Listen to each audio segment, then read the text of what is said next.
والسلام على خاتم النبيين محمد وعلى آله وصحبه أجمعين. أما بعد. عزیز طلباء، یہ آخری محاضرہ ہندوستان میں مسلم پر رسول اللہ کا مسئلہ، عدالتی اور قانونی چیلنجز آپ کے سامنے پیش کرنے جا رہا ہوں. بات یہ ہے کہ موضوعات اتنے وسیع اور حاوی ہیں کہ اس میں وقت زیادہ لگ رہا ہے اور آپ لوگوں کے سوالات کا موقع مل ہی نہیں رہا. میں چاہتا ہوں کہ آپ لوگوں کی طرف سے اچھے سوالات بھی ہوں، کچھ پوچھا جائے تو میں کوشش کروں گا کہ اس موضوع کو سمیٹ کے تھوڑی دیر میں ختم کروں.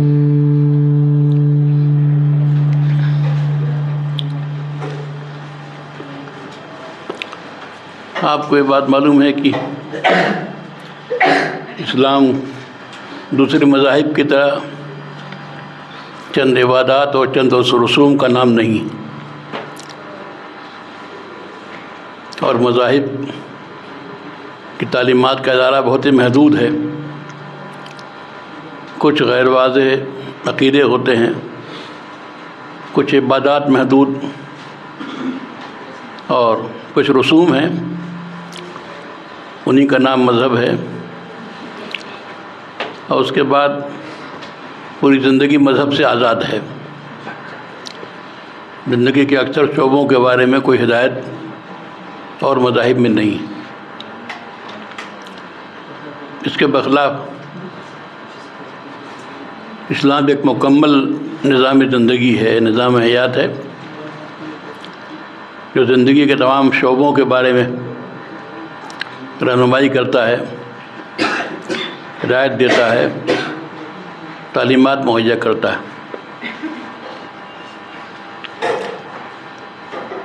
اور اسلام کے احکام و تعلیمات کا ایک حصہ وہ ہے جو اجتماعی نظام کے بغیر اس کی ادائیگی ممکن نہیں ہے. کچھ تو انفرادی اعمال ہیں، وہ تنہا بھی ہو سکتے ہیں اور ہوتے ہیں، لیکن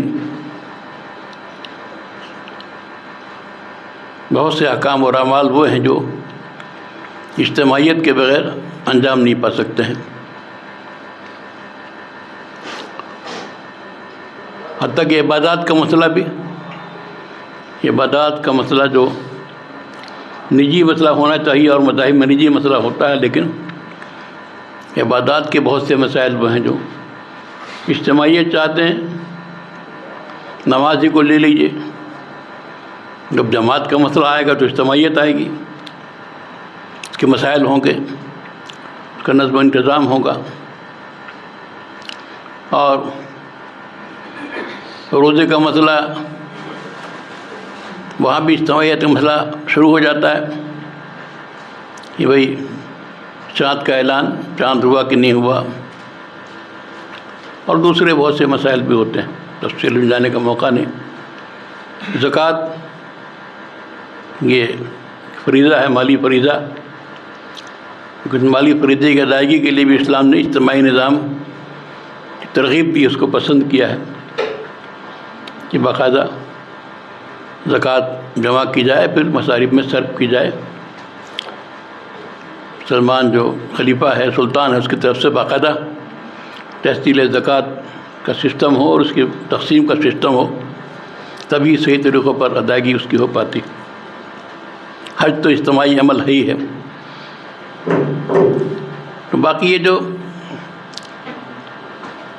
سماجی زندگی ہے، نکاح ہے، طلاق ہے، میراث ہے، جس کو آج کل رسول اللہ کے نام سے موسوم کیا جاتا ہے، جو انگریزوں کا دیا ہوا نام ہے. یہ ہمارے ہاں اس معنی میں رسول اللہ نہیں ہے جو تصور ان کا ہے کہ مذہب کا معاملہ جو ہے خالص اس کا پرسنل مسئلہ آدمی کا، اس پر عمل کرے یا نہ کرے، کسی کو اس میں مداخلت کا اختیار نہیں ہے، اس معنی میں ہمارے یہاں پرسنل لا نہیں ہے۔ جو بھی خاندانی نظام ہے، آئلی نظام ہے، آئلی مسائل ہیں، میاں بیوی کے مسائل، شادی بیاہ کے مسائل، حقوق شوہر کے، بیوی کے، اولاد کے، سماج کے، کہاں نکاح جائز کہاں نہیں، میراث کا پورا نظام، اوقاف، تمام چیزیں، تو ظاہر بات ہے کہ یہ سب مسائل تو اجتماعیت کے طالب ہی ہیں، اور آپ جانتے ہیں کہ اسلام کے نظام عدل کو قائم کرنے کے لیے جو سسٹم تھا رسول اللہ صلی اللہ علیہ وسلم کے زمانے سے، نظام قضا، محکمہ قضا عہد نبوی سے قائم ہوا، اور مسلمان جہاں بھی آباد رہے، جہاں ان کی متعدی آبادی رہی، ہر جگہ نظام قضا قائم رہا، حتیٰ کہ نظام قضا کے قیام کے لیے یہ شرط بھی نہیں تھی کہ اپنی حکومت سے تبھی نظام قضا قائم ہو۔ مسلمان جب ہندوستان میں آئے، شروع میں فاتح کی حیثیت سے نہیں بلکہ تاجر کی حیثیت سے یا دائی کی حیثیت سے ساحلی علاقوں میں بڑی تعداد میں آباد ہوئے عرب تاجر، تو انہوں نے ہندو راجاؤں سے کہا کہ ہمارے لیے بہت سے کاموں کی انجام دہی کے لیے کسی قاضی کا ہونا ضروری ہے، کوئی شخص دین کا ماہر، شریعت کا ماہر ہے، جس کو قانونی اور حکومتی حیثیت حاصل ہو، وہ ہمارے ان معاملات کو سنے، کا فیصلہ کرے، اس کا نفاذ ہو۔ تو یہاں کے ہندو راجاؤں نے باقاعدہ اس کو منظور کر کے اور مسلمانوں کے لیے قاضی مقرر کیے، مسلمانوں ہی کے مشورے پر۔ تو یہ نظام قضا آپ پڑھیں گے ہندوستان کی تاریخ میں تو بہت پہلے سے ملے گا آپ کو، ملبار میں، گجرات کے سواحلی علاقوں میں۔ اور جب مسلمانوں کی حکومت تھی ہر دور میں، الحمدللہ یہاں نظام قضا، نظام عدل قائم رہا، اور ان عدالتوں سے، نظام عدل سے سب کو فائدہ پہنچتا رہا، مسلمانوں کو، غیر مسلموں کو، سب کے لیے انصاف ہوتا رہا۔ دیکھیے یہ مداری مسلمانوں کو، یا ایھا الذین آمنوا کونوا قوامین بالقسط شہداء للہ ولو علی انفسکم، اے ایمان والو تم انصاف قائم کرنے والے بن جاؤ، اللہ کے لیے گواہی بننے والے بن جاؤ، اگرچہ اپنے خلاف گواہی ہو۔ تو اقامت عدل ایک فریضہ ہے۔ حضرت عمر نے فرمایا کہ ان القضاء فریضۃ محکمہ وسنت متبعہ، قضا جو ہے ایک محکم فریضہ ہے جو کبھی منسوخ نہیں ہوگا، کبھی ختم نہیں ہوگا، حالات جو بھی ہو جائیں، اور ایک ایسے طریقہ کار ہے جو اس کی ہمیشہ پیروی کی جائے گی۔ اس لیے اسلامی عہد میں ہمیشہ نظام قضا رہا، اور یہ ایک بڑا پہلو ہے اسلامی نظام عدل کا۔ اس کو اگر آپ کام کریں کہ اسلام کا جو نظام عدل تھا دنیا میں، تو اس نے کس طرح سے اعلیٰ مثالیں قائم کی ہیں دنیا کی تاریخ میں۔ اسلام کا جو نظام عدل ہے، اس میں کوئی شخص بھی اس سے بالا تر نہیں۔ آج بڑے سے بڑا ترقی یافتہ قانون لے لیجیے آپ، امریکہ کا ہو، برطانیہ کا ہو، ہندوستان کا ہو، کہیں کا بھی ہو، ایک اچھی خاصی تعداد ہے جس کے خلاف کیس نہیں ہو سکتا، جو گویا عدالت سے ماورا ہے۔ ان پہ کیس کرنا ہے تو فلاں جگہ سے منظوری لی جائے، فلاں چیز کی جائے، تب جا کے کیس ہو سکتا ہے۔ ایک بڑی تعداد جو مستثنیٰ ہے، وہ بلند ہے قانون سے۔ اسلام میں کوئی شخص بھی قانون کے سے بلند نہیں ہے، ہر ایک کے خلاف کیس ہو سکتا ہے۔ چنانچہ ہر زمانے میں خلیفۃ المسلمین جو ہوا کرتے ان کے خلاف بھی کیس ہوتا تھا، وہ بھی طلب کیے جاتے تھے، اور ان کے حق میں ان کے خلاف فیصلہ ہوا کرتا تھا۔ تو پوری تاریخ ہماری ہے، اس سے ہمیں واقف ہونا چاہیے، اور ہم نے جو حقوق دیے ہیں عدالتی سطح پر غیر مسلموں کو اس کا بھی ہمیں علم ہونا چاہیے کہ دنیا کی جن ملکوں میں مسلمان کی حکومت رہی انہوں نے غیر مسلموں کو مذہبی آزادی دی، ان کا جو مذہبی عدالتی نظام تھا اس کو قائم رکھا، اس میں مداخلت نہیں کی۔ پورا ریکارڈ ہے، صاف ستھرا ریکارڈ ہے۔ تو اس ملک ہندوستان میں جب تک مسلمانوں کی حکومت تھی، دارالقضاء کا نظام تھا، قاضی تھا۔ انگریزوں کے آنے کے بعد بھی یہ نظام چلتا رہا۔ ہر عدالت میں مسلمانوں کے جو معاملات نکاح طلاق وغیرہ کے ہوتے تھے ان کے تصفیے کے لیے قاضی بھی ہوتا تھا، اور ہندوؤں کے اس طرح کے معاملات کے تصفیے کے لیے کوئی پنڈت کوئی پروہت مقرر کیا جاتا تھا۔ 1966 میں انگریزوں نے اس قانون کو ختم کیا اور عدالتوں میں قاضی کی تقرری کو موقوف کیا، تو بہت بڑا مسئلہ پیدا ہو گیا، اس لیے کہ ہمارے ہاں بہت سے مسائل ایسے ہیں جو قاضی کے بغیر حل نہیں ہو سکتے، نظام قضا کے بغیر وہ حل نہیں ہو سکتے۔ صرف مفتی سے کام نہیں چلے گا، قاضی ہوگا شرعی تب وہ ان معاملات میں فیصلہ کرے گا، اس کو حل کرے گا، اور اس کو حل کرنا ہر کسی بھی ایسے عام آدمی کے مفتی کے بس میں نہیں، آپ جانتے ہیں، اس کو مطالعہ کیجیے۔ تو اس لیے مسلمانوں میں بے چینی پیدا ہوئی، انہوں نے مطالبہ کیا کہ بھائی ہمارے بہت سے مسائل ہیں مذہبی جو سماجی ہیں، تو ان کا فیصلہ کرنے کے لیے نظام قضا کی ضرورت ہے۔ اس ملک میں انگریزوں کے زمانے میں جب یہ قانون بنا 1866 میں، تو یہاں ہمارے بزرگوں نے حافظ احمد صاحب رحمۃ اللہ علیہ کا اور اہتمام تھا، باقاعدہ ایک دستاویز تیار کی گئی، پورے ملک کے ہر مسلک کے علماء سے دستخط لیے گئے، اور وہاں سرائے سے مطالبہ کیا گیا کہ یہاں پر مسلمانوں کے لیے قضا کا نظام قائم کیا جائے۔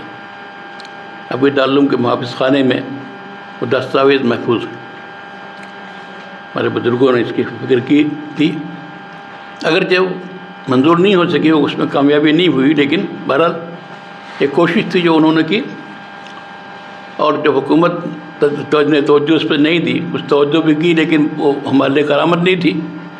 1880 میں ایک قاضی بل پاس ہوا، برطانوی پارلیمنٹ جو ہندوستان گھٹا، اس میں شخصیت اور بہت سے حضرات شریک تھے اس میں، وہ قاضی منظور تو ہوا مسلمانوں کے مطالبے پر، لیکن اس میں وہ باتیں نہیں تھی جو ہونی چاہیے تھیں، قاضی کو وہ اختیارات نہیں تھے جو اختیارات شرعاً قاضی کو دیے گئے ہیں، تو وہ قانون ہمارے لیے کرامت نہیں تھا۔ اسی کے تحت بہت صوبوں میں قاضی مقرر کیے جاتے رہے، ابھی چلی آ رہی رسم مدراس وغیرہ میں چل رہا سلسلہ۔ تو ہمارے بزرگوں نے طے کیا کہ بھائی اسے کیا کیا جائے، انہوں نے اپنے طور پہ عمارت و قضا کے نظام کی بات سوچی، اور جب علماء نے اس مسئلے کو اٹھایا، اس پہ غور و خوض ہوا، اس کی میٹنگوں میں اس پہ بہت تبادلہ خیال ہوا، لیکن اجتماعی طور پر پورے ملک کے لیے اس پر اتفاق نہیں ہو سکا۔ بہار میں مولانا عبد المحسن سجاد صاحب رحمۃ اللہ علیہ اور وہاں کے علماء اور مشائخ نے یہ نظام قائم کر لیا اس زمانے میں، اور الحمدللہ وہ چل رہا ہے، اس کے فوائد ہم دیکھ رہے ہیں۔ اور ظاہر ہے کہ دو قانون بہت بنیادی انگریزوں کے زمانے کے تھے جو ہمارے بزرگوں نے محنت کر کے منظور کرائے تھے۔ ایک تو شریعہ اپلیکیشن ایکٹ ہے، تو اس کا خلاصہ یہ ہے کہ اگر کسی معاملے کے دونوں فریق مسلمان ہوں اور وہ معاملہ فلاں 10 چیزوں سے متعلق ہو، نکاح، طلاق، میراث، فلاں وقت چیزیں بتائیں، تو عدالت پابند ہوگی کہ اس کا فیصلہ اسلامی قانون کے لحاظ سے کرے۔ یہ شریعہ اپلیکیشن ایکٹ 1937 میں منظور ہوا، یہ ہندوستان میں مسلم پرسنل لا کی بنیاد ہے۔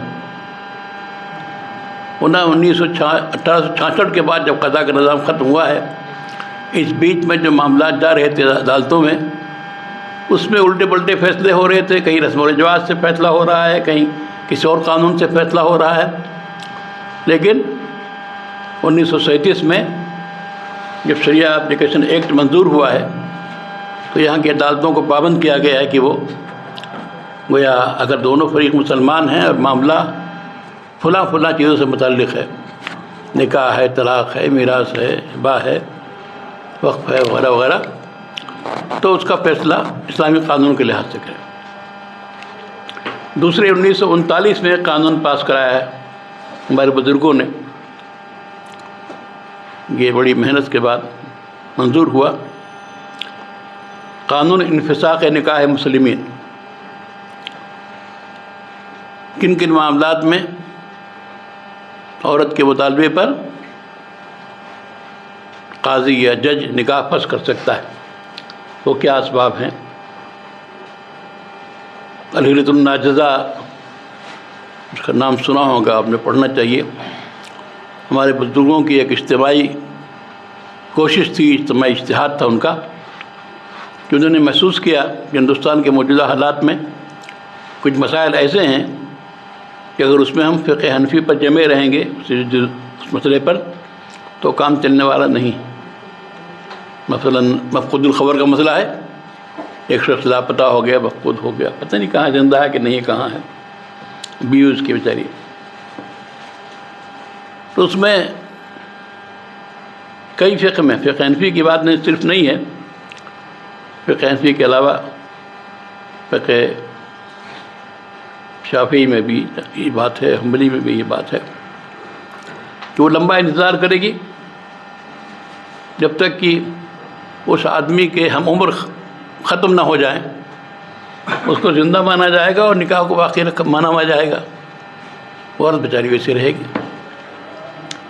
تو ظاہر بات ہے علماء نے محسوس کیا کہ آج کے حالات میں عورت کے لیے پرخطر چیز ہے یہ، اور ہی بعض شکلوں میں شوہر مفقود نہیں ہے، غائب ہے، غیر مفقود ہے، عورت کے حقوق ادا نہیں کر رہا ہے، پتہ نہیں کہاں ہے بھی ہے لیکن وہ ادائی کر ظلم کر رہا ہے۔ تو ایسے کیسے کئی مسائل میں ہمارے علماء نے یہ طے کیا کہ یہاں فقہ مالکی سے ہم مسئلہ لیں گے۔ فقہ مالکی میں گویا ایک محدود مدت میں تلاش کیا گیا اور نہیں مل سکا تو مفقود الخبر میں قاضی کو اختیار ہوتا ہے نکاح فسخ کرنے کا۔ ایسے ہی اور مسائل میں بھی ان بزرگوں نے گویا حالات کا احساس کر کے، تقاضے کا احساس کر کے انہوں نے اجتماعی غور و خوض کر کے فیصلہ کیا۔ اور الحلیۃ الناجزہ کو آپ پڑھیے، پورے ہندوستان کے جو موقر جتنے لوگ ہیں ان سب کے فیصلے دستخط اس فیصلے پر ہیں۔ السلام علیکم۔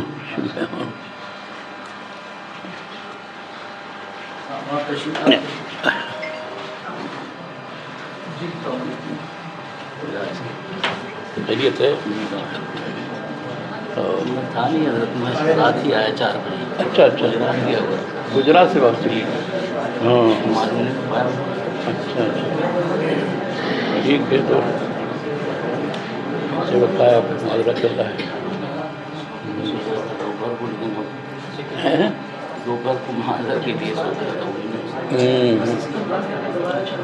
ٹھیک ہے، دعا میں اللہ تعالیٰ عافیت سے طبیعت ٹھیک رہتی ہے۔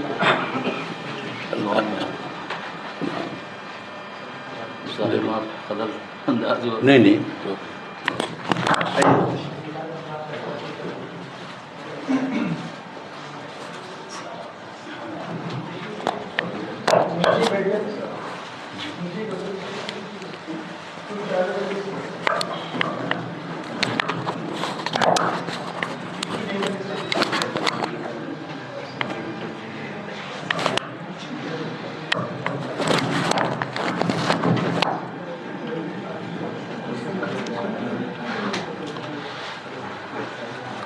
تو الحلیۃ الناجزہ جو تصنیف کی گئی اس میں سارے ہوتا ہے علماء ہند کا حصہ ہے، اس میں نام ان کے دستخط سب پہ ہیں۔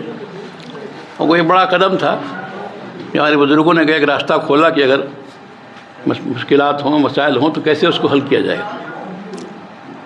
تو 1937 کا شریعہ اپلیکیشن ایکٹ اور 1939 کا انفساخ نکاح مسلمین یہ دونوں بنیادی ایکٹ ہیں جو اب بھی نافذ ہیں ہمارے ملک میں، تو ختم کرنے کی کوشش ہے. جو تبدیلیاں قانون میں لوگ لا رہے ہیں اس میں، اس فہرست میں دونوں قوانین بھی ہیں، لیکن اب تک ختم نہیں کر سکے ہیں. تو ان دونوں قانون کے مطابق، حالانکہ 1937 میں جو قانون آیا کہ فلاں فلاں اسباب کی بنیاد پر عورت نکاح فسخ کرا سکتی ہے، اس بل میں ایک شق اور بھی تھی. اگر وہ شق باقی رہتی ہے اور شامل رہتی تو دارالقضاء کے نظام کے لیے ہمیں الگ سے جدوجہد نہ کرنی پڑتی. اس میں ایک شق یہ تھی کہ ان مسائل کا تصفیہ کرنے کے لیے ہر ڈسٹرکٹ میں ایک مسلمان جج جو شریعت کے ان مسائل سے واقف ہو، اس کو طے کیا جائے، رکھا جائے، ان مسائل کا تصفیہ وہ کرے گا. اگر یہ جز شامل رہتا، اس کے ساتھ ہی قانون منظور ہوتا، تو گویا وہ وہی قاضی ہوتا اور اس کی بنیاد پر اس کو حکومتی حیثیت حاصل ہوتی. لیکن افسوس یہ ہوا کہ اسی بعض مسلم ممبران پارلیمنٹ کی مخالفت کی بنیاد پر یہ شق حذف کر دی گئی، جس سے ہمارا مسئلہ پورے طور پر حل نہیں ہو سکا. تو بزرگوں نے محسوس کیا کہ بھئی مسائل جو آتے ہیں خواتین کے خاص طور سے پریشانیاں ان کی، شوہر ظلم کر رہا ہے، حقوق سلب کر رہا ہے، مار پیٹ رہا ہے، حقوق کی ادائیگی نہیں کرتا ہے، تو اس کے لیے راستہ نکالنا ہوگا. تو حکمت النازع میں جو اسباب لیے گئے ہیں ان کو مضمون کیا گیا، پھر باقاعدہ پارلیمنٹ میں پیش کرا کر ہمارے بزرگوں نے اس کو مستویٰ تیار کیا، جواز تیار کر کے پارلیمنٹ میں اس کو پیش کرایا گیا اور اس کو منظور کیا گیا. وہ شق حذف کر دی کہ جس کی بنیاد پر وہ جو عمل فائدہ ہونا چاہیے تھا وہ نہیں ہوا. لیکن اب بھی اس کا فائدہ اتنا ہے کہ قانونی طور پر چیز موجود ہے. اگر ہم اپنے دارالقضاء میں کہیں اس کے مطابق فیصلہ کرتے ہیں اور وہاں وہ معاملہ جاتا ہے، تو اس کو اگر جو اس کی بیس قانونی موجود ہے تو اس کو تسلیم کرتے ہیں. تو مولانا المحسن صاحب رحمۃ اللہ علیہ نے بہرحال جو کوشش کی بہار میں، اڑیسہ میں، تو مشترکہ صوبہ تھا اس وقت، اور اس کے بعد اور بھی صوبوں میں کوشش ہوئی. بورڈ نے مسلم پرسنل بورڈ کے قیام کے بعد اس مہم کو آگے بڑھایا، تو اور صوبوں کے اندر بھی دارالقضاء کا سسٹم قائم ہوتا گیا. مسئلہ کیا ہے کہ یہ جو طے ہو گیا 1937 میں شریعہ اپلیکیشن ایکٹ میں کہ اگر کوئی مسئلہ فلاں فلاں امور سے متعلق ہے اور دونوں فریق مسلمان ہیں، تو جج پابند ہوگا کہ اس کا فیصلہ اسلامی شریعت کے لحاظ سے کرے. تو شروع میں تو یہ رہا انگریزوں کے زمانے میں اور آزادی کے بعد بھی جو ججز ہوا کرتے تھے وہ اجتہاد نہیں کرتے تھے. ان کے لیے کچھ ترجمے کر دیے گئے تھے، ہدایہ کا ترجمہ تھا، اور کچھ حصہ اس کا فتویٰ عالمگیری کا، اور شیعہ حضرات کے لیے ان کی کتاب تھی ان کا اثنا عشریہ کا. تو وہ جو کتابیں تھیں جو ترجمہ ہو گئی تھیں انگریزی میں، ان کو دیکھ کر کے کچھ وکلاء سے مشورہ کر کے وہ ججز جو ہے کوشش کرتے تھے کہ جو اسلامی قانون اس کے لحاظ سے فیصلہ کریں. لیکن آزادی کے بعد پھر کچھ دنوں کے بعد یہ ججوں میں احساس پیدا ہوا ہے، یہ شوق پیدا ہوا کہ ہم کیوں پابندی اس کی کریں، پرانے فیصلے تو ہم چیزیں ہم خود فیصلہ کریں گے، ہم خود جاننا چاہیں گے اسلامی قانون کیا ہے. اب نہ عربی سے واقف ہیں، نہ شریعت سے واقف ہیں، نہ قرآن سے، نہ حدیث سے، اور اسلامی قانون کے مطابق فیصلہ کریں گے. اور ججز جو ہوتے ہیں وہ بھی عام طور سے بے خبر ہوتے ہیں.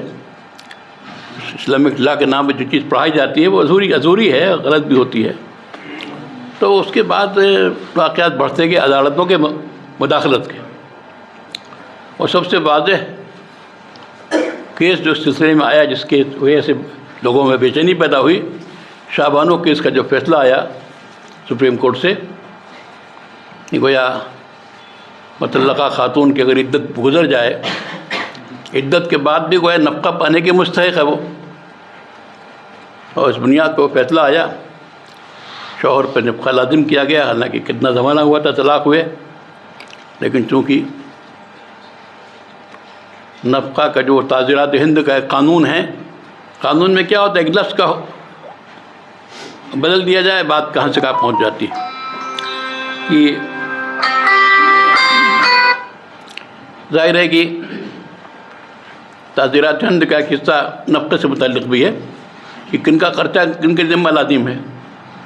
تو اس میں بیوی کا خرچہ بھی ہے. بیوی کا خرچہ کوئی نہیں دے رہا ہے تو کورٹ میں جا کے اس کو وکیل لے سکتی ہے.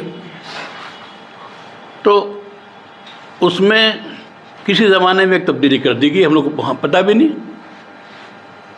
وہ جو بیوی کی تعریف ہے اس میں ڈیفینیشن تھی وہ بدل دی گئی کہ جس عورت کو طلاق دے دی گئی اور ابھی اس کا نکاح نہیں کہیں ہوا، وہ بھی اس بیوی کے تعریف میں شامل ہے. کبھی یہ تعزیرات ہند کے اس قانون میں وہ ڈیفینیشن میں تبدیلی کر دی گئی. اب جب فیصلہ اس کی بنیاد پہ آیا شاہ بانو کیس کا، اور اس میں اور بھی دلائل دنیا بھر کے ادھر ادھر کے دیے گئے، تب اس کے بعد محسوس ہوا کہ یہ کیا چیز ہو گئی.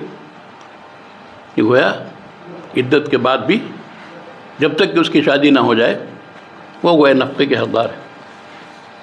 تو بہرحال شاہ بانو کیس کے تعلق سے فیصلہ ہوا کہ پورے ملک میں تحریک چلی، اور اس کے بعد ایک دوسرا بل پیش کیا گیا.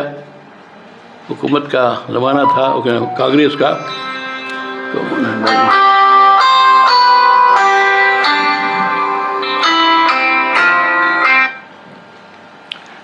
السلام علیکم. میں تعلم وقت پہ ہوں تو ایسا بھی محاضرہ چل رہا ہے. 4 بجے نکل جاؤں گا میں انشاءاللہ. ٹھیک، ابھی نہیں، ابھی تو میں ٹھیک ہے. تو دوسرا قانون منظور ہوا تو مطلقہ کے حقوق کے نام پر اس میں کوشش کی گئی کہ یہ جو فیصلے میں غلطیاں ہیں اس کا ازالہ ہو جائے.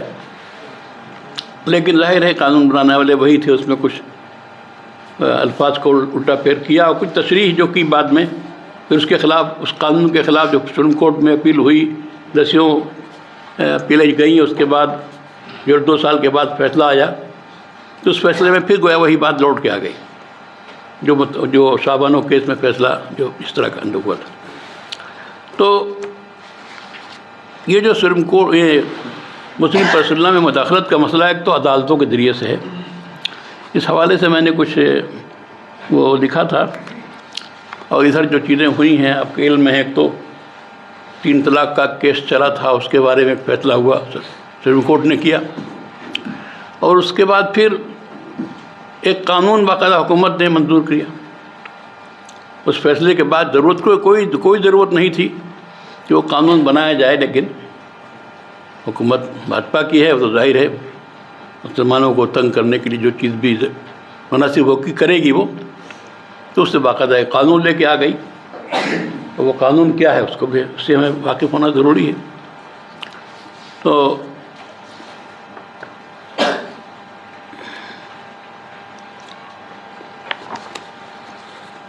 تمہید کے بعد میں نے جو آگے بات بڑھائی ہے، یہ جو شاہ بانو کیس کا مسئلہ آیا تھا، اس فیصلے کے مضر اثرات کو دور کرنے کے لیے آل انڈیا مسلم پرسنل بورڈ نے ملک گیر سطح پر اس خلاف تحریک چلائی، اور بالآخر حکومت اس کے لیے تیار ہوئی کہ اس فیصلے کے برے اثرات کو دور کرنے کے لیے پارلیمنٹ میں قانون پاس کرا دیا جائے. چنانچہ 1986 میں تحفظ حقوق مسلم متعلقہ بل پارلیمنٹ سے پاس ہوا. اس بل میں کچھ خامیاں رہ گئی تھیں جس کا ازالہ نہیں کیا جا سکا، اور دوسری طرف اس بل کے خلاف سپریم کورٹ میں کئی مقدمات دائر کیے گئے، اور ان مقدمات کا فیصلہ دانیال لطیفی کیس میں 1986 میں جاری ہوا، جس میں تحفظ حقوق مسلم متعلقہ بل کو نہ صرف بے اثر کر دیا گیا بلکہ اسلام کے آئلی قوانین میں مداخلت کی مزید راہیں کھول دی گئیں. سپریم کورٹ آف انڈیا نے ایک غیر مسلم خاتون کے مقدمے کی سماعت کرتے ہوئے مسلم خواتین کے حوالے سے 3 طلاق کے مسئلوں کو چھیڑتے ہوئے سپریم کورٹ ہی کی طرف سے ایک کیس دائر کیا، اور 3 طلاق کا مسئلہ عدالت کے علاوہ قومی میڈیا میں گرم کر دیا گیا. چند ایسی مسلم خواتین عدالت میں کھڑی کر دی گئیں جو اپنے کو 3 طلاق کا شکار بتا رہی تھی. 3 طلاق کا مقدمہ سپریم کورٹ میں چلا اس کی بھرپور پیروی کی گئی، لیکن 2017 میں چیف جسٹس کی سربراہی میں 5 لوگوں کی ٹیم نے جو فیصلہ دیا وہ اپنی جگہ حیرت انگیز فیصلہ تھا۔ یہ فیصلہ 3 فیصلوں کا مجموعہ تھا، لیکن چونکہ 3 ججز اس بات پر متفق تھے کہ 3 طلاق کو صرف واقع نہ مانا جائے، 1 طلاق بھی شمار نہ کی جائے، اس لیے یہی فیصلہ ٹھہرا۔ ظاہر ہے کہ سپریم کورٹ کا یہ فیصلہ اسلامی قانون میں صریح مداخلت ہے، لیکن بھاجپا گورنمنٹ اس پہ مطمئن نہیں ہوئی اور اس نے ضروری سمجھا کہ ایک قانون بنا کر اسلام کے قانون طلاق کو مکمل طور پر ختم کر دیا جائے۔ اس لیے 2017 میں اس طرح کا بل پارلیمنٹ میں پیش ہوا اور پھر پاس ہو گیا۔ ایوان بالا نے بھی اسے منظور کر لیا اور صدر جمہوریہ کے دستخط سے امتناع طلاق کا یہ قانون ملک میں نافذ ہو گیا۔ حالانکہ مسلمانان ہند خصوصاً مسلم خواتین نہ اس فیصلے پر راضی تھیں اور نہ ہی اس بل سے متعلق متفق ہیں، بلکہ طلاق کے موجودہ بل میں عورتوں کے لیے بہت سے مسائل پیدا کر دیے ہیں۔ ہندوستان کی تاریخ کا یہ عجیب و غریب بل ہے جس کو پارلیمنٹ نے اس طبقے کی بھرپور مخالفت کے باوجود پاس و نافذ کیا ہے جس کی ہمدردی اور خیرخواہی کے نام پر یہ بل منظور کیا گیا تھا۔ اب میں نے اس میں جو فیصلہ کیا تھا سپریم کورٹ نے 3 طلاق کے مسئلے میں، تو اس کا ایک جائزہ لیا ہے۔ 3 طلاق کے بارے میں سپریم کورٹ کا فیصلہ جس میں 3 طلاق کو کالعدم قرار دیا گیا ہے کہ تفصیلی جائزے کی ضرورت ہے۔ ابھی شرعی نقطہ نظر سے اور قانونی اعتبار سے اس فیصلے کا تفصیلی جائزہ نہیں لیا جا سکا ہے۔ بہت سے حضرات نے تو فیصلے کو پڑھے بغیر سنائی باتوں کی بنیاد پر اپنے رد عمل کا اظہار کیا ہے۔ مسلم سماج خصوصاً عورتوں پر جن کی ہمدردی کے نام پر ہنگامہ برپا کیا گیا ہے، اس فیصلے کے کیا اثرات مرتب ہوں گے، ان کی مشکلات کیا ہوں گی یا ان کے لیے نئی مشکلات پیچیدگیاں جنم دیں گی، اس کا تفصیل سے اور گہرائی کے ساتھ مطالعہ کرنا ضروری ہے۔ اس فیصلے کے جائزے میں اسلامی قانون کے ماہرین، قوانین ہند کے ماہرین، نیز ماہرین سماجیات کی بھرپور شرکت ضروری ہے۔ ہندوستان کی سپریم کورٹ کی تاریخ میں یہ فیصلہ اپنی عجیب و غریب خصوصیات کے اعتبار سے یاد رکھا جائے گا۔ 5 رکنی بینچ کا یہ فیصلہ دراصل 3 فیصلوں کا مجموعہ ہے۔ ایک فیصلہ chief justice India Jagdish Singh Khehar اور جسٹس ایس عبدالنظیر کا ہے۔ دوسرا فیصلہ جسٹس روہنیش فالی نارائن کا ہے اور جسٹس اودے امیشن للت کا ہے، اور تیسرا فیصلہ جسٹس کورین جوزف کا ہے۔ فیصلہ تقریباً 4000 صفحات پر مشتمل 4000 صفحات پر مشتمل فیصلہ ہے۔ فیصلے میں دونوں فریقوں کے دلائل کا احاطہ کرنے اور ان کا تجزیہ کرنے کی کوشش کی گئی ہے۔ چیف جسٹس جگدیش سنگھ کیہر اور جسٹس عبدالنظیر کے علاوہ باقی تینوں ججوں نے ایک ساتھ دی گئی 3 طلاقوں کو کالعدم قرار دیا کہ 1 طلاق بھی نہیں پڑے گی، یعنی اس صورت میں 1 طلاق بھی نہیں پڑے گی۔ یہی اکثریتی فیصلے کا لب لباب ہے۔ جسٹس کیہر اور جسٹس عبدالنظیر نے ایک طرف تو ایک ساتھ دی گئی طلاق کو اسلامی قانون کا ایک حصہ تسلیم کیا ہے اور پوری صفائی سے اس بات کا اقرار کیا ہے کہ 3 طلاق کا زیر بحث مسئلہ دستور کی دفعہ 25 کے تحت آتا ہے اور اس کے بارے میں عدالت کو کسی مداخلت کا اختیار نہیں ہے، لیکن پھر مداخلت کرتے ہوئے لکھا ہے کہ 6 مہینے کے لیے مسلمان مردوں پر پابندی عائد کی جائے کہ وہ ایک ساتھ 3 طلاق نہ دیں۔ اس دوران حکومت 3 طلاق کے مسئلے میں قانون سازی کرے۔ در حقیقت فیصلہ وہی ہے جو 3 ججوں نے کیا ہے کہ ایک ساتھ دی ہوئی 3 طلاقیں قانون کالعدم ہیں، اس سے 1 طلاق بھی نہیں پڑے گی۔ اس فیصلے کے بعد جسٹس کیہر اور جسٹس عبدالنظیر کا مشورہ یہ ہدایت کالعدم قرار پاتی ہے کہ حکومت اس مسئلے پر قانون سازی کرے۔ جن 3 ججوں نے ایک ساتھ دی گئی طلاق کو کالعدم قرار دیا ہے انہوں نے سپریم کورٹ کے شمیم آرا کیس کے فیصلے کا حوالہ دیا ہے اور اس فیصلے کی مکمل طور پر حمایت کی ہے۔ جسٹس روہن فالی نارائن فلاں نے اپنے مشترکہ فیصلے کے پیراگراف فلاں میں یہ لکھا ہے پوری تو اصل بات یہ ہے کہ گڑبڑی شروع ہوئی ہے بعض ہائی کورٹوں سے۔ بعض ہائی کورٹوں نے پہلے یہ فیصلہ دیا کہ طلاق پڑھنے کے لیے کچھ شرطیں ہیں اور قرآن کریم کی فلاں آیت وہ طلاق کی شرطیں بیان کر رہی ہے۔ جو آیتیں ہیں قرآن کریم کی ان کے حوالے سے گفتگو کر رہے ہیں وہ کہ ایک تو تحکیم والی آیت ہے، تحکیم والی آیت، دوسرے وہ جو 3 مرحلے ہیں فَعِظُوهُنَّ وَاهْجُرُوهُنَّ فِي الْمَضَاجِعِ وَاضْرِبُوهُنَّ کہ اگر مراحل سے نہیں گزرا گیا ہے اور تحکیم نہیں کی گئی ہے، اس کے بغیر طلاق دے دی گئی ہے، تو قرآن کے لحاظ سے وہ طلاق واقع نہیں، غیر قرآنی طلاق ہے۔ قرآن نے جو شرطیں عائد کی ہیں ان شرطوں کو نظر انداز کر کے جب آپ کوئی طلاق دے رہا ہے تو اسے کیسے قرآنی طلاق کہا جا سکتا ہے؟ تو یہ آسام کے ہائی کورٹ نے جسٹس بحر الاسلام کے مسلمان جج انہوں نے پہلے فیصلہ کیا تھا، پھر اسی فیصلے کا تکرار ہوا، اورنگ آباد کی جو بنچ ہائی کورٹ کی یا وہاں کی مہاراشٹرا کی، اس نے وہ فیصلہ کیا، پھر وہی فیصلہ اسی طرح کا معاملہ سپریم کورٹ میں آیا، تو شمیوارا کیس میں سپریم کورٹ نے بھی اسی فیصلے کو لے لیا۔ اس کا حوالہ بار بار اس فیصلے میں دیا گیا کہ ہماری جو سپریم کورٹ نے ایک فیصلہ دے دیا ہے اس کے مطابق طلاق واقع نہیں ہوتی ہے جب شریعت کے قانون کا اس کو فالو نہیں کیا گیا۔ تو اس تفصیل کو میں نے یہاں پورا درج کیا ہے۔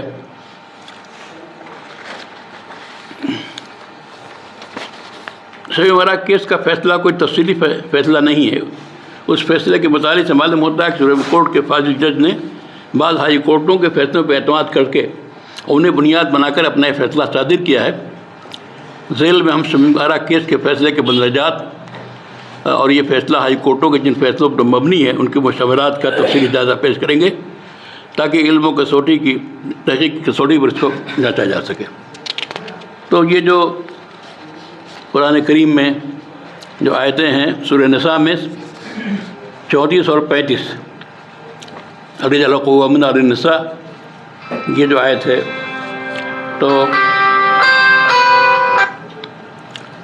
تو اس کا حوالہ دیا گیا ہے جس کا میں نے ذکر کیا۔ مندرجہ بالا آیات میاں بیوی کے تعلقات اور ازدواجی جھگڑوں کو ختم کرنے کے بارے میں بہت ہی بنیادی اہمیت رکھتی ہیں۔ بلا شبہ اسلام یہ چاہتا ہے کہ ازدواجی رشتہ قائم کرنے کا فیصلہ وقتی تاثر اور جلد بازی میں نہ کیا جائے، بلکہ پورے غور و خوض کے بعد فریقین ایک دوسرے کے بارے میں معلومات حاصل کر لیں اور مطمئن ہو جانے کے بعد نکاح کا رشتہ قائم کریں۔ اس کے بعد سورہ نساء کی جن 2 آیات سے ہمارے ججوں نے طلاق کے لیے خودساختہ شرطیں عائد کرنے کی کوشش کی ہے، انہیں غور سے پڑھے جانے اور آیات کے سیاق و سباق سے ملا کر دیکھنے کی ضرورت ہے۔ ان آیات کے سیاق و سباق میں کہیں طلاق کا ذکر نہیں ہے۔ بعض فیصلوں میں آیت نمبر 34 کے اس ٹکڑے کو فَإِنْ أَطَعْنَكُمْ فَلَا تَبْغُوا عَلَيْهِنَّ سَبِيلًا کو طلاق سے جوڑنے کی کوشش کی ہے، حالانکہ آیت کا ٹکڑا بڑا وسیع مفہوم رکھتا ہے۔ اس کا حاصل یہ ہے کہ اگر نافرمان بیوی آیت میں ذکر کردہ طریقوں کے استعمال سے راہ راست پر آ جائے اور نافرمانی کے روش ترک کر دے، اب اس کے ساتھ شوہر کا رویہ منصفانہ اور شریفانہ ہونا چاہیے، ماضی کی غلطیوں کی وجہ سے نہ اسے استحان کو تشریح کرے نہ اظہار ثانی کرے۔ قرآن کریم کا ایک معجزہ یہ ہے کہ اس کی بعض آیات سے اگر کہیں غلط مفہوم اخذ کرنے کی کوشش کی جاتی ہے تو تلبیس اور تلبیس تشکیل کا راستہ اختیار کیا جاتا ہے، تو خود قرآن کریم کی دوسری جو آیات ان کوششوں کو ناکام بنا دیتی ہیں اور حقائق سے پردہ اٹھا دیتی ہیں۔ طلاق کے زیر بحث مسئلے میں بھی قرآن کا اعجاز واضح طور پر سامنے آتا ہے۔ قرآن کریم میں مختلف صورتوں اور آیتوں میں طلاق کے احکام و مسائل ذکر کیے گئے ہیں۔ طلاق اور اس سے متعلق دوسری چیزیں مثلا عدت، نفقہ، مطلقہ اور نفقہ اولاد وغیرہ کا ذکر بڑی وضاحت کے ساتھ کیا گیا ہے۔ سورہ بقرہ، سورہ احزاب، سورہ طلاق میں مختلف آیات طلاق سے متعلق ہیں، لیکن کہیں بھی ان شرائط کا صراحتاً یا اشارتاً ذکر نہیں ملتا جن پر ہمارے جج صاحبان کا اصرار ہے اور جنہیں حضرات سورہ نساء کی آیت نمبر 34 اور 35 کے حوالے سے ثابت کرنے کی کوشش کر رہے ہیں۔ بلکہ قرآن کریم میں ایسی متعدد آیات موجود ہیں جو ان خودساختہ شرائط کی نفی کرتی ہیں اور اس بات پر وضاحت کے ساتھ دلالت کرتی ہیں کہ طلاق واقع ہونے کے لیے وہ اقدامات ناگزیر نہیں ہے جن کا سورہ نساء کی آیات میں ذکر ہے۔ قرآن کریم میں جن صورتوں کا ذکر ہے ان میں سے ایک صورت یہ بھی ہے کہ نکاح ہونے کے بعد ابھی رخصتی بھی نہیں ہوئی ہو اور ازدواجی تعلقات قائم نہ ہوئے ہوں اور شوہر بیوی کو طلاق دے دے۔ یہ طلاق قرآن کی صراحت کے مطابق واقع ہو جاتی ہے۔ ایسی عورت پر عدت لازم نہیں اور وہ طلاق ہونے کے فوراً بعد دوسری جگہ نکاح کر سکتی ہے۔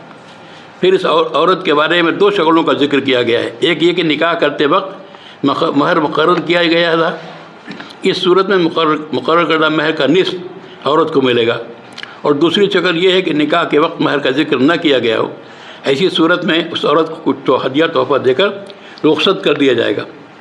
مہر کے نام سے وہ کسی چیز کی حقدار نہ ہوگی۔ اس مسئلے سے متعلق جو قرآنی آیات ہیں انہیں چند سطروں کے بعد درج کیا جاتا ہے۔ غور کرنے کی بات یہ ہے کہ جب صرف نکاح ہوا، رخصتی نہیں ہوئی، ایسی صورت میں ان چیزوں کا تصور بھی نہیں کیا جا سکتا جن کا ذکر سورہ نساء کی آیت نمبر 34-35 میں ہے۔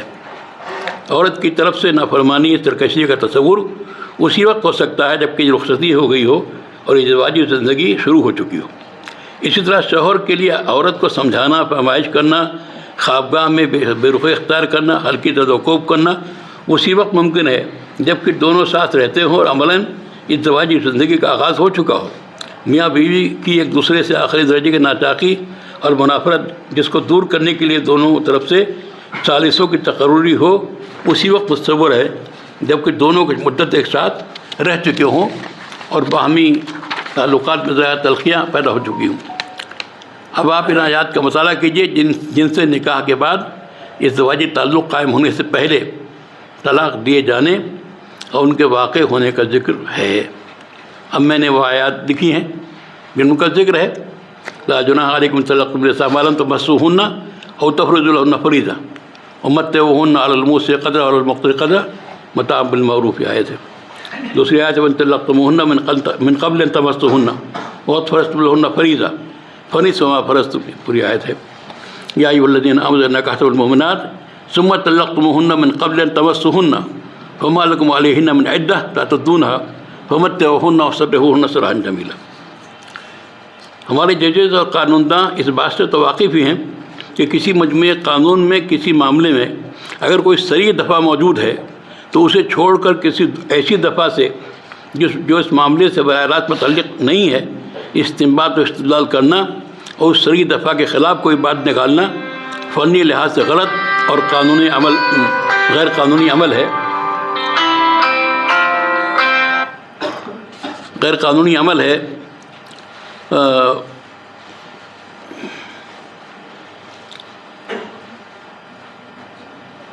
قرآن کریم میں طلاق کی جو شکلیں مذکور ہیں ان میں متعدد شکلیں وہ ہیں جن میں ان شرطوں کے پائے جانے کا تصور بھی نہیں کیا جا سکتا، جن شرطوں کا ہمارے فاضل ججز نے طلاق واقع ہونے کے لیے انہیں عائد کرنا چاہا ہے اور جن کے لیے انہوں نے سورہ نساء کی آیت نمبر 34-35 کو بہانہ بنایا ہے۔ اسلام کوئی تخیلاتی مذہب نہیں ہے۔ اللہ جل شانہ کا کائنات کے خالق اور ذرہ ذرہ سے واقف ہیں۔ انسان کو اور اس کائنات کو انہوں نے پیدا کیا اور افزائش و ترقی کے منازل سے گزارا۔ انسانوں کے نفسیات، ضروریات، خوبیوں اور کمزوریوں سے بخوب آگاہ ہیں۔ انسان کے لیے کون سا نظام زندگی اور کون سا قانون مناسب قابل عمل ہے ان سے بہتر کوئی نہیں جان سکتا۔ اسلامی شریعت اللہ جل شانہ کی اتاری ہوئی شریعت ہے، وہ انسانوں کے لیے سب سے موزوں شریعت اور قانون ہے۔ اس میں انسانوں کے مختلف حالات اور طبقات کا احاطہ کیا گیا ہے اور تمام حالات کے لیے احکام مقرر کیے گئے ہیں۔ نکاح کے بعد رخصتی ہونے سے پہلے اور ازدواجی زندگی گزارنے سے پہلے طلاق عام حالات میں ایک عجیب سی بات لگتی ہے، اور جو لوگ واقعات کی دنیا میں سے الگ ہو کر محض نظریات کی دنیا میں رہتے ہیں ان کے لیے ایک ناقابل فہم چیز ہے، لیکن واقعات کی دنیا میں ایسا متعدد بار پیش آتا ہے کہ نکاح ہو جانے کے بعد اور رخصتی ہونے سے پہلے ایسے حالات پیدا ہو جاتے ہیں جن میں یہ بات یقینی بن جاتی ہے کہ دونوں کا ازدواجی رشتہ چل نہیں سکتا اور نباہ نہیں ہو سکتا۔ مثلا شادی کی تقریب کے دوران لڑکی والوں کو تجربہ اور اندازہ ہو گیا کہ لڑکا اور اس کے گھر والے بہت لالچی اور گھٹیا مزاج والے ہیں۔ لڑکی اگر رخصت ہو کر چلی گئی تو مستقل گھٹن اور پریشانی میں رہے گی، اسے سسرال میں سکون و اطمینان نہیں مل سکتا۔ اسی طرح لڑکا اور اس کے گھر والوں کو شادی ہو جانے کے بعد لڑکی کے بارے میں رخصتی سے پہلے ایسے سنگین معلومات حاصل ہوتی ہیں جو اگر پہلے معلوم ہوتی تو لڑکا اور اس کے گھر والے رشتہ نکاح سے معذرت کر دیتے۔ اس طرح کے حالات میں اگر طلاق کی گنجائش نہ رکھی جاتی بلکہ موجودہ ہندوستانی قانون کے مطابق ایک مدت گزرنے کے بعد ہی طلاق کا راستہ کھلتا تو شوہر اور بیوی دونوں کے لیے بدترین سزا ہوتی اور دونوں جوانی سے کے بہترین چند سال گھٹ گھٹ کر گزارتے۔ اس لیے اسلامی شریعت میں اس کی بھی گنجائش رکھی گئی ہے کہ نکاح کے بعد رخصتی سے قبل طلاق دی جا سکے اور قانون اس کی گنجائش یہ ہوتا ہے پیش آتا ہے۔ ایک واقعہ ہمارے علاقے میں پیش آیا، یاد پڑتا ہے۔ ایک گاؤں سے بارات گئی دوسرے گاؤں اور وہاں شام کو بارات کو لوٹنا چاہیے تھا، بارات لوٹ کے نہیں آئی، لوگ پریشان ہوئے۔ تو معلوم ہوا کہ وہ جو بارات گئی تھی تو دولہا اولا اس کے لوگوں کی بات جو ہوئی تھی کہ ان کو فلاں گھڑی دیں گے۔ 2 گھڑیاں تھیں، ریکو سیکو جاپانی گھڑیاں تھیں، تو ریکو ذرا اچھی ہوتی تھی، سیکو سے تھوڑا 19 درجے کی۔ تو ریکو کے بعد طے ہوئی تھی، تو بجائے ریکو کے سیکو گھڑی وہ لے آئے دینے کے لیے، اور اس کے بعد اسی مسئلے پہ نکاح کا ہو چکا، کھانا کھایا چکا، اسی مسئلے پہ تنی ہو گئی اور مصیر کے نہیں ہم تو وہی گھڑی لے کے فلاں۔ اب وہ جو ہے لڑکی والے وہ بھی پریشان ہو گئے، وہ تو عجیب لوگ ہیں۔ اور بات یہاں تک بڑھی کہ ان لوگوں نے باقاعدہ ان کو باقاعدہ باندھ دیا بارات والوں کو، نہیں اب نہیں جانے دیں گے۔ اب دوسرے گاؤں والے جہاں کی بارات تھی ان کو معلوم ہوا تو وہ لوگ نکلے لاٹھی لے کے، بڑے لڑائی ہو جائے گی۔ تو اور کسی اور گاؤں کے لوگ جو سمجھدار وہ بیچ میں آئے، بھائی مسئلہ کیا ہے بتاؤ، تو معلوم ہوا مسئلہ یہ ہو گیا ہے۔ تو طے ہوا کہ ابھی اسی وقت نکاح ختم کیا جائے، ابھی نکاح ہوا ہے، نکاح ہو چکا تھا، کھانا وانا ہو چکا تھا کہ بھائی اب جب یہ تنا تنی ہے تو گزارا کیسے ہوگا، رشتہ ختم کیا جائے۔ تو ایسے واقعات ہوتے ہیں، تو ان واقعات میں اگر گنجائش نہ ہو کہ رشتہ ختم ہو سکے تو بڑی مصیبت کی بات ہوگی۔ تو پھر میں نے تفصیلی بحث کی ہے کہ یہ شرط اس طرح کی عائد کرنا کوئی اسلام آج کا بنا ہوا قانون تھوڑی، عہد نبوی سے حدیث خلاف تلاشدار، اور جو طلاق کے واقعات ہوئے کہیں اس بات کا ذکر نہیں کہ آپ نے فلاں شرط کیوں نہیں پوری کی، جو مراحل جو تحکیم کا ذکر ہے وہ نہیں ہوا، نکاح طلاق نہیں ہوئی، یہ 3 جو مراحل ہیں ان کا ذکر نہیں ہوا، لہذا نکاح ختم نہیں ہوا۔ تو اس پورا میں نے تجزیہ کیا ہے۔ اور اس کے بعد جو مسئلہ یہ ہے کہ اب یہ جو قانون بنا ہے اس قانون سے ہم واقف نہیں ہیں، چونکہ سلمان سے بنا 3 طلاق کے خلاف قانون ہے، لیکن نص طلاق کے خلاف قانون ہے۔ اس قانون کا جو محل ہے ہر وہ طلاق جو فوری طور پر نکاح کو ختم کر دے، ہر وہ طلاق جو فوری طور پر نکاح کو ختم کر دے وہ طلاق جرم ہے، واقع بھی نہیں ہوگی اور جرم ہے، اس کی بنیاد پہ جیل جائیں گے، فلاں ہوگا ٹھکاں ہوگا۔ تو اس کا مطلب کیا ہے، گویا جو مرد کو حق طلاق شریعت نے دیا ہے حالات میں اس پہ پابندی عائد کرنا ہے کہ جیسے اور قوم کے لوگ جو ہیں طلاق کے لیے عدالت کے محتاج ہیں، وہیں جا کے تبھی کارروائی ہے، 10 سال 5 سال 6 سال بہت ٹائم لگتا ہے اس میں، مسلمان بھی اس کے مجبور ہوں اس معاملے کے لیے۔ تو یہ صورتحال پیش آ رہی ہے، اور ظاہر ہے کہ جب حکومت بدنیت ہو کہ اس کو کسی طبقے کا مفاد منظور نہ ہو بلکہ پریشان کرنا مقصود ہو، تو اگر اس پر اکثریت آ گئی تو ایسے گیا کام کرے گی، وہ قانون بنائے گی، پریشان کرے گی۔ لیکن ظاہر ہے اس کا حل کیا ہے، قانونی جدوجہد جو کچھ بھی ہے کی جاتی رہے گی، کرنا چاہیے، لیکن اصل میدان ہے، اصل حل ہے کہ اپنے نظام کو ہم مضبوط کیجیے۔ آپ کے معاملات کیوں جائیں وہاں، آپ کا سسٹم نظام عدل کا آپ کا ہونا چاہیے، دارالقضاء کا ہونا چاہیے، جو بھی نظام ہو، اور یہ معاملات وہاں نہ جائیں۔ معاملات پیدا نہ ہو، اگر پیدا ہوں تو ان کا حل خود ہم کریں۔ دخل اندازی کا موقع کب ہوتا ہے عدالتوں کو یا حکومت کو، جب وہ معاملہ کورٹ میں جاتا ہے، جب ہم فیملی کورٹ میں جاتے ہیں، ہائی کورٹ جاتے ہیں، یہاں جاتے ہیں، وہاں جاتے ہیں، تب جو ہے وہ معاملہ پھر بگڑتا ہے اور عدالتوں کو اختیار حاصل ہوتا ہے کہ اس میں فیصلہ کریں، مداخلت کریں۔ اس لیے مسئلے کا حل یہی ہے کہ لوگوں میں بیداری پیدا کریں، اسلامی قوانین سے واقفیت، اور ان کو سمجھائیں کہ اگر تم اسلامی شریعت کو خود نافذ کرو گے دل کے ساتھ تبھی تو نافذ ہوگی وہ شریعت، حکومت نافذ نہیں کرے گی۔ کوئی معاملہ اگر ہے تو ہمارا دارالقضاء ہونا چاہیے ہر علاقے میں، ہر ضلع میں کم سے کم ایک دارالقضاء تو ہو جہاں ہم معاملات کو لے جا کر کے اس کو ہم فیصلہ کر سکیں۔ اور اس میں بھی دارالقضاء میں بھی فیصلہ بھی کم ہوتا ہے، اکثر جب دونوں فریق جمع ہوتے ہیں، بات چیت ہوتی ہے تو آپس میں مصالحت سے بات ختم ہو جاتی ہے۔ کچھ ہی معاملات میں 5% 10% فیصلہ کرنا پڑتا ہے۔ یہ سسٹم اگر ہم مضبوط کریں گے تو اس کے نتیجے میں گویا یہ جو مداخلت ہے اور جو مسائل ہیں کم سے کم ہوں گے۔ تو اللہ کا فضل ہے، دارالقضاء جہاں بھی کام کر رہے ہیں، جب سے ان لوگوں نے قانون اس طرح کے بنائے ہیں اس وقت سے رجوع بڑھ گیا ہے مسلمانوں کا، اب یہ محسوس ہو رہا ہے عدالتوں میں جو معاملات جاتے ہیں مسلمانوں کے، جج بھی محسوس کرتے ہیں کہ ہمارے پاس کوئی قانون ہے نہیں. بھئی ابھی قانون جو بنا دیا تو یہ تو کہا گیا کہ ہاں یہ طلاق دینا جرم ہے، لیکن طلاق کیسے دی جائے، کیا طریقہ ہو، کوئی کیا پروسیجر اس کا ہو، کوئی قانون بنا کے دیا نہیں آپ نے. تو جو قانون تھا اس کو گویا اس پہ قدغن لگا دیا آپ نے، اور نیا کوئی قانون دیا نہیں. اب تو ججز بھی یہاں کہتے ہیں وکلا سے اس کو آپ کے یہاں جو مذہبی وہ ہو وہاں لے جائیے، دارالقضا میں یا کہیں بھی پنچایت میں، اسے کرا کے لائیے، اس کو ہم آگے بڑھا دیں گے. تو اس طرح سے وہ معاملات خود بخود کورٹوں سے اور گویا تھانے سے یہاں سے وہاں سے دارالقضا میں لوگ خود بخود وہ وہاں کے لوگ بھیج رہے ہیں، کیونکہ ان کے پاس خود اس کا کوئی حل نہیں ہے، مسئلے کو کچھ حل کر سکے. تو اس لیے گویا پوری قوت کے ساتھ، پوری محنت کے ساتھ پورے ملک میں اس کام کو ہمیں مضبوط کرنا ہے، بہتر بنانا ہے، اور جہاں وہ یہ سسٹم نہ ہو، سسٹم کو قائم کرنا ہے. تبھی گویا جو حکومت کی پالیسیاں ہیں، جو ان کے اقدامات ہیں، جن کا مقصد ہے، اس کو ہم ناکام بنا سکتے ہیں. بہرحال اس موضوع کو میں نے بہت شارٹ کیا. یہ کتاب میری اسی موضوع پر ہے، ہندوستان میں نفاذ شریعت، جو مرحلے گزرے ہیں، جو فیصلے آئے ہیں، اس کا تجزیہ، یہ تمام چیزیں انشاءاللہ کا نسخے یہاں دے جاؤں گا، اس کو آپ پڑھیے گا.